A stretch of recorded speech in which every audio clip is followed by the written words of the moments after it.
कुछ महसूस नहीं हो रहा, इमोशनल नंबनेस।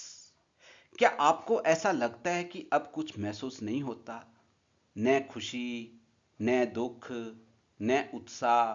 पहले जो चीजें आपको खुश करती थी, आज वही आपको खाली खाली लगती है। अगर आप ऐसा महसूस कर रहे हैं, तो हो सकता है दोस्तों आप इमोशनल नंबनेस का अनुभव कर रहे हों। और यह सिर्फ मूड खराब होना नहीं है दोस्तों, यह आपके दिमाग का एक डिफेंस मैकेनिज्म भी हो सकता है। तो आज मैं इसी के बारे में आपको आसान भाषा में बताऊंगा। मेरे YouTube चैनल पे बने रहें। मैं doctor Pawar, I am a psychiatrist.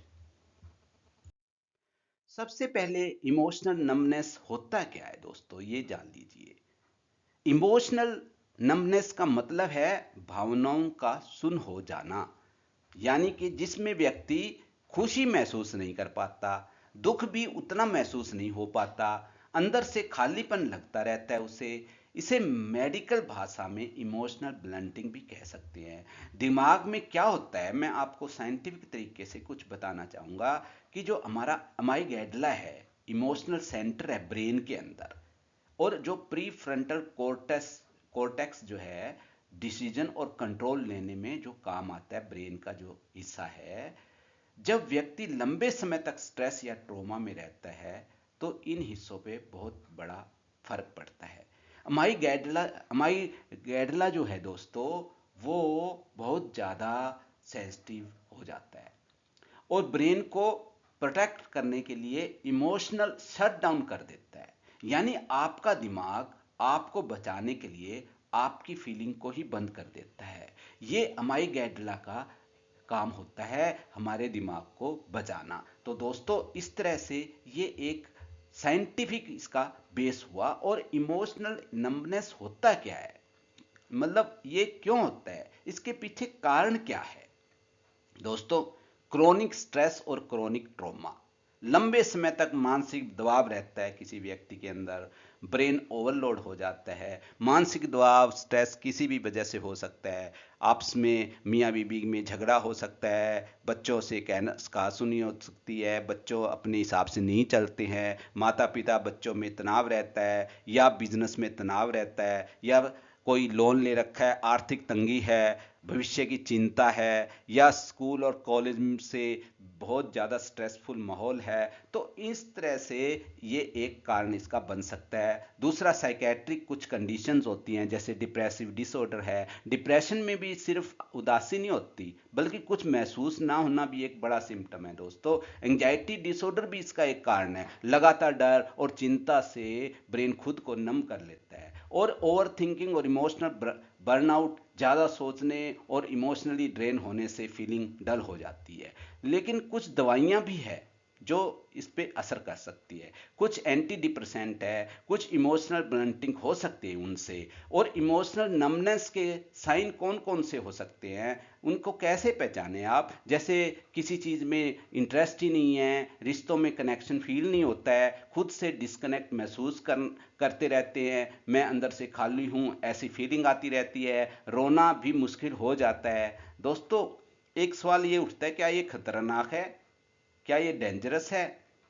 हाँ, मैं ये कहना चाहूँगा, अगर इसे इग्नोर किया जाए तो डिप्रेशन ज़्यादा गहरा हो सकता है, रिश्ते बहुत ज़्यादा खराब हो सकते हैं, मोटिवेशन ख़त्म हो सकता है, सेल्फ कॉन्फिडेंस बहुत नीचे चले जा सकते हैं। लेकिन अच्छी बात है कि ये रिवर्सिबल कंडीशन है, इसको ठीक किया जा सकता है। इसे कैसे ठीक कर सकते हैं? जैसे इमोशनल अवेयरनेस प्रैक्टिस करें। दिन में कम से कम 2 या 3 बार खुद से पूछें, मैं अभी क्या महसूस कर रहा हूँ। स्मॉल एक्टिविटीज से शुरुआत करें दोस्तों, ऐसी चीज़ें करें जो पहले आपको पसंद थी, भले ही शुरुआत में फील ना हो।